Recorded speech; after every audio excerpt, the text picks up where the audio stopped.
अस्सलामुअलैकुम वीवर। पहले 7 दिन में आप लोग कौन सी एंटीबायोटिक चलाएं, चूज़े की फ्लशिंग कब करें, पानी कौन सा दें और चूज़े के लिए टेम्परेचर कैसे मेंटेन करें और चूज़े की अच्छी ब्रूडिंग करें कि आपका कोई चूज़ा ना मरे। इसके हवाले से आप लोगों को कंप्लीट गाइडलाइन दी जाएगी। ये फार्मूला आप 100 चूज़ों से लेके हज़ारों लाखों चूज़ों तक यही फार्मूला अपनाया जाता है।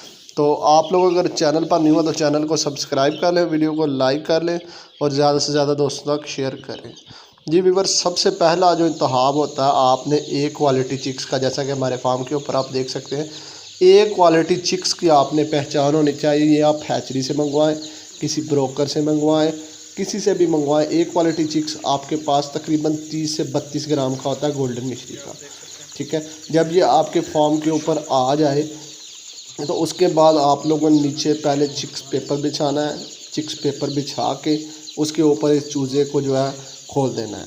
ठीक है, खोलने के बाद अब आप लोग फैसला करेंगे कि अगर आपका चूज़ा ज़्यादा डिहाइड्रेटेड है या आपका चूज़े में मसला है, यानी थक चुका है, तो आपने एक ORS जो है वो आप लोगों ने 5 लीटर पानी में लगाना है। इस हिसाब से जितना भी आपका चूज़ा बनता है उस हिसाब से आपने ORS इसमें इस्तेमाल करवा देना है। ORS का पानी आपने चला देना है।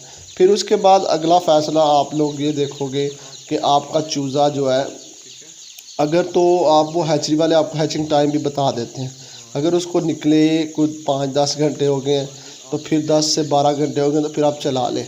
वैसे 24 घंटे तक इसके अंदर जो यौक है कुदरती तौर पर वो इसके अंदर मौजूद होती है। लेकिन ये डिसीजन आप लोग जब घर चूज़ा लाओगे, अगर वो भूखा महसूस हो आपको तो आप लोग उसको फीड चलाएं, अदरवाइज़ उसको 12 घंटे तक भूखा रहने दें। 24 घंटे तक भी आप रख सकते हैं ताकि उसका जो अंदर जर्दी है उसको खा ले और उसका यॉक इन्फेक्शन ना बने। अच्छा, जब चूज़ा आ गया तो फिर आपने चूज़े को पानी भी दे दिया। अब रात के टाइम जो होता है अक्सर फार्मर दर्जा हरारत में, पहली तो बात आपने मेंटेन करना है 34 डिग्री आपने पहले 7 दिन दर्जा हरारत इसका रखना है। अगर दर्जा हरारत बढ़ जाता है तो आप लोगों ने पंखा लगाना है या पैड लगाना है या कूलर लगाना है और उसका मुंह बाहर की तरफ, इनको डायरेक्ट हवा ना लगे। ठीक है, तीसरी बात आप लोगों ने नीचे जो चिक्स पेपर है वो भी बिछा दिया। आप लोग इसको पहले 2 दिन फीड जो है वो नीचे भी दे सकते हैं, क्योंकि इनको फीड नज़र नहीं आती तो लिहाजा नीचे रखेंगे तो अनलिमिटेड फीड देनी। जब ये चूज़ा फीड खा ले पहले 7 दिन पहली तो आप रख दें, जब ये खा ले नई फीड डाल दें इसको। अच्छा, अब आपने सुबह टाइम अगर सपोज़ चूज़ा आपके पास रिसीव हुआ, आपने ORS चला दिया। ठीक है, दिन में 2 दफ़ा आपने ये सादा, एक दफ़ा सादा पानी भी इसको देना है। अब शाम की बारी आ गई, शाम में आपने इसको फीड देनी है।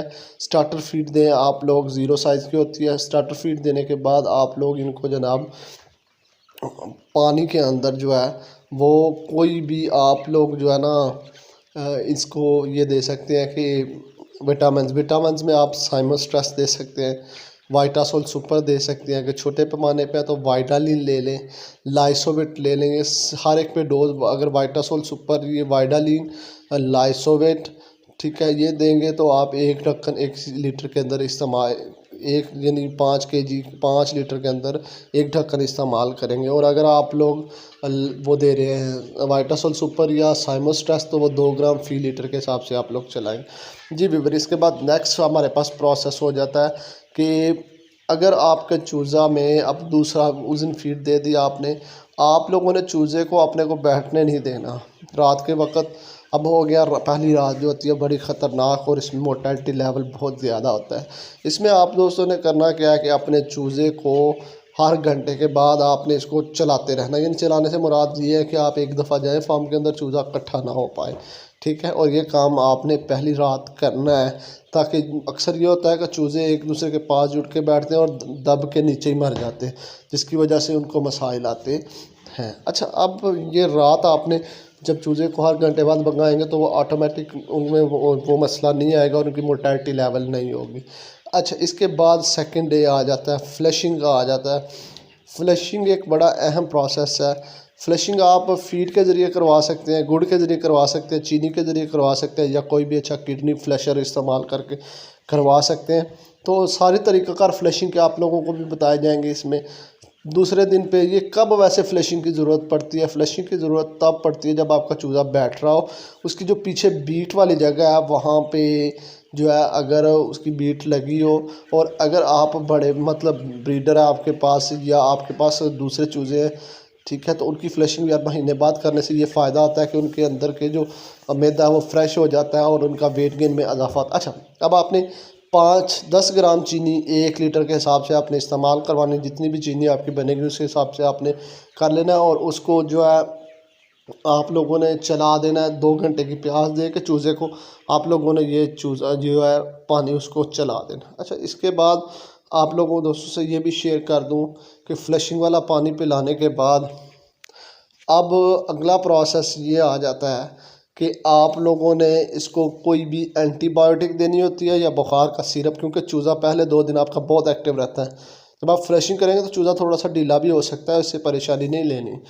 अच्छा, तो अब आप लोगों ने अच्छा सिरके से भी आप फ्लशिंग कर सकते हैं। फ्लशिंग के लिए अगर किडनी फ्लशर है उसके ऊपर डोज लिखी होती है सिरका 12 सीसी फी लीटर के हिसाब से, और आपके पास जो है गुड़ जो है उसको आपने 2 kg फी फीड के बैग के अंदर आप उसकी चाश बना के इस्तेमाल करवा सकते हैं, ताकि आपका चूज़ा जो है वो फ्रेश हो जाए। अच्छा, इसके बाद अगली बात करेंगे कि अब हम तीसरे दिन में शुरू हो गए, अब हमने एंटीबायोटिक का कोर्स करना है जो 3 से 5 दिन के अंदर 5 दिन तक वो चलाया जाता है। इसमें अगर आप छोटे पैमाने पर कर रहे हैं तो आप कैरी सेफ इस्तेमाल कर लें, आप पैनाडोल कर लें, आप कैरी सेफ एंटीबायोटिक का, पैनाडोल बुखार के लिए, इनमें से कोई एक कर लें, या आप लोग इसके अंदर पैनाडोल, ब्रूफिन और फ्लैजर 3 का कम्बिनेशन बना के, या आप लोग सेप्ट्रॉन, फ्लैजर और आप लोग जो है ब्रूफिन, इसका कम्बिनेशन बना के आप लोग 3 से 5 दिन चलाएं, तक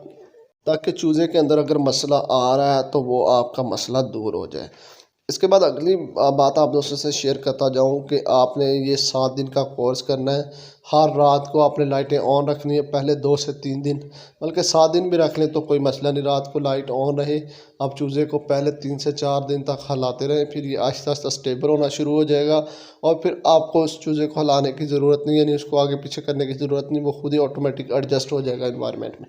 अच्छा, इसके बाद यार दोस्तों आप दोस्तों से ये भी शेयर कर दूँ कि आपने फ़ीड अनलिमिटेड, जब ये फ़ीड खा ले नई फ़ीड आप लोगों ने डाल देनी है, क्योंकि जितनी FCR ये पहले दिनों में लेके आता है उतनी लाइफ के किसी हिस्से में नहीं ये लेके आता।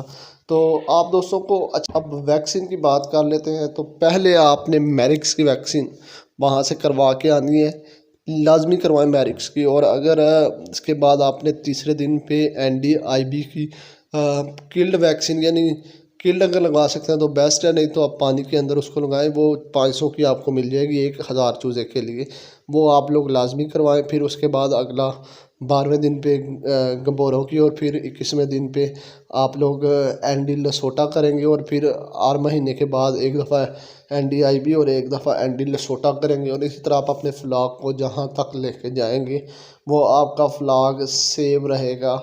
ये 7 दिन की आप लोगों से जो है ब्रूडिंग के मनाज़र आप दोस्तों से शेयर कर दिए, और अगर आप दोस्त चैनल पर न्यू है तो चैनल को लाजमी सब्सक्राइब करके जाइएगा और अपने ज़्यादा से ज़्यादा दोस्तों तक शेयर कीजिएगा। Thanks for watching Pakistan.